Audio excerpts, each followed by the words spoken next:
एक रात के लिए पुनर्जीवित हुए थे महाभारत युद्ध में मारे गए वीर। आज हम आपको महाभारत से जुड़ी एक अद्भुत घटना के बारे में बता रहे हैं, जब महाभारत युद्ध में मारे गए समस्त शूरवीर जैसे कि भीष्म, द्रोणाचार्य, दुर्योधन, अभिमन्यु, द्रौपदी के पुत्र कर्ण, शिखंडी आदि एक रात के लिए पुनर्जीवित हुए थे। ये घटना महाभारत युद्ध खत्म होने के 15 साल बाद घटित हुई थी। साथ ही हम आपको बताएंगे कि धृतराष्ट्र, गांधारी, कुंती और विदुर की मौत कैसे हुई। आइए इन सब के बारे में विस्तार पूर्वक जानते हैं। राजा बनने के पश्चात हस्तिनापुर में युधिष्ठिर धर्म व न्यायपूर्वक शासन करने लगे। युधिष्ठिर प्रतिदिन धृतराष्ट्र व गांधारी का आशीर्वाद लेने के बाद ही अन्य काम करते थे।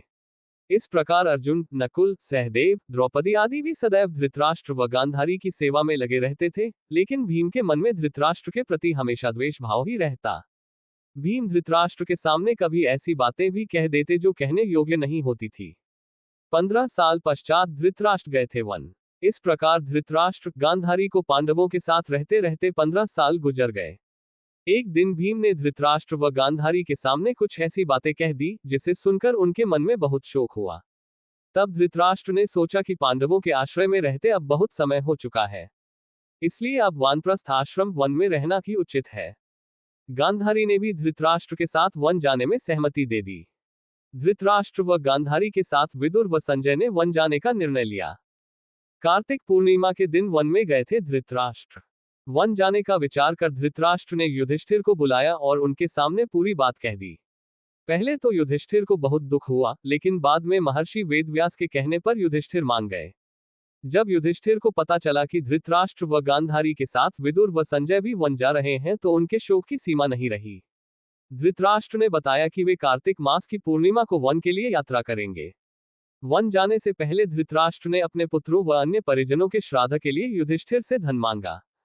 भीम ने द्वेषतावश धृतराष्ट्र को धन देने के इनकार कर दिया। तब युधिष्ठिर ने उन्हें फटकार लगाए और धृतराष्ट्र को बहुत सा धन देकर श्राद्ध कर्म संपूर्ण करवाया। तय समय पर धृतराष्ट्र, गांधारी, विदुर व संजय ने वन यात्रा प्रारंभ की। इन सभी को वन जाते देख पांडवों की माता कुंती ने भी वन में निवास करने का निश्चय किया। पांडवों ने उन्हें समझाने का बहुत प्रयास किया, लेकिन कुंती भी धृतराष्ट्र और गांधारी के साथ वन चली गईं। धृतराष्ट्र से मिलने 1 साल बाद गए थे युधिष्ठिर। धृतराष्ट्र आदि ने पहली रात गंगा नदी के तट पर व्यतीत की। कुछ दिन वहां रुकने के बाद धृतराष्ट्र, गांधारी, कुंती, विदुर व संजय कुरुक्षेत्र आ गए। यहाँ महर्षि वेदव्यास से वनवास की दीक्षा लेकर ये सभी महर्षि शतयूप के आश्रम में निवास करने लगे। वन में रहते हुए धृतराष्ट्र घोर तप करने लगे। तप से उनके शरीर का मांस सूख गया। सिर पर महर्षियों की तरह जटा धारण कर वे और भी कठोर तप करने लगे। तप से उनके मन का मोह दूर हो गया। गांधारी और कुंती भी तप में लीन हो गईं। विदुर और संजय इनकी सेवा में लगे रहते और तपस्या किया करते थे। इस प्रकार वन में रहते हुए धृतराष्ट्र आदि को लगभग 1 वर्ष बीत गया।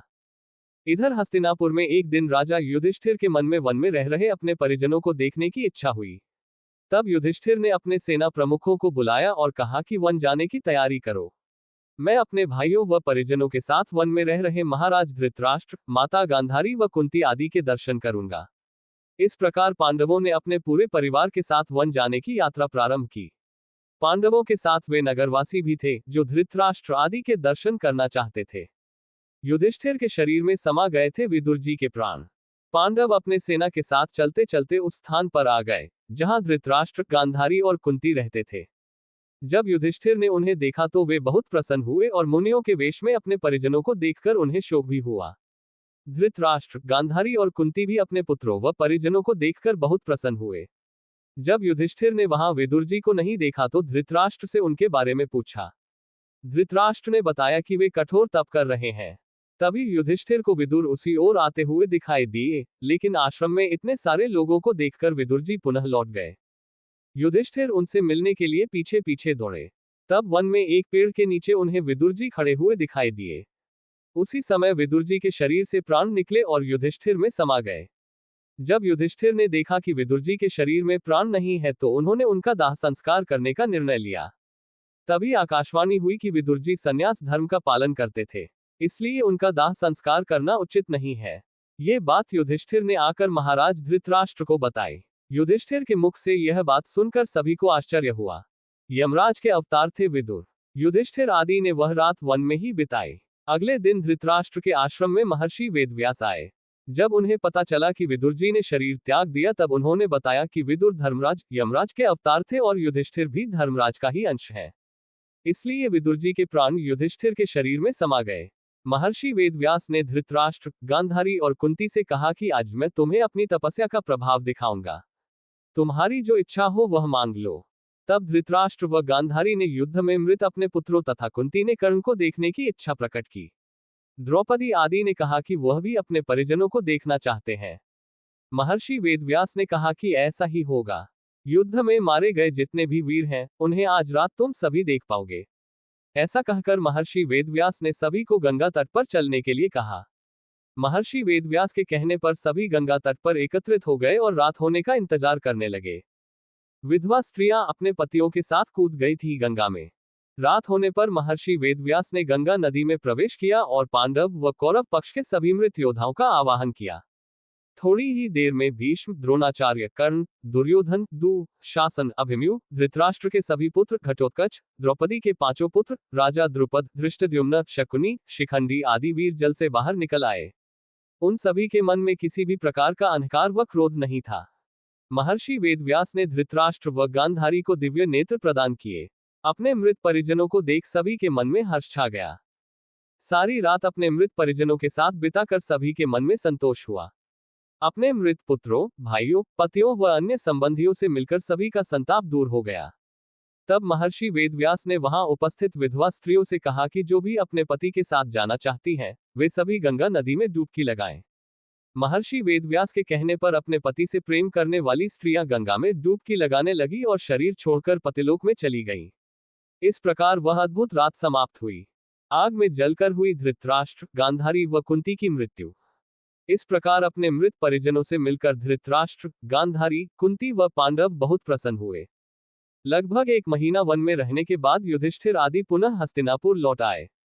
इस घटना के करीब 2 वर्ष बाद एक दिन देवर्षि नारद युधिष्ठिर के पास आए। युधिष्ठिर ने उनका स्वागत किया।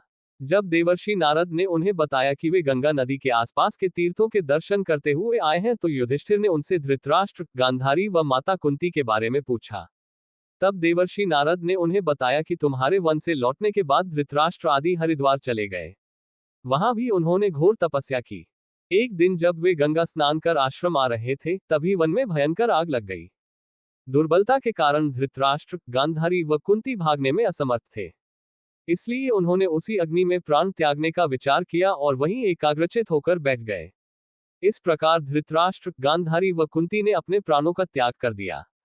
संजय ने ये बात तपस्वियों को बताई और वे स्वयं हिमालय पर तपस्या करने चले गए।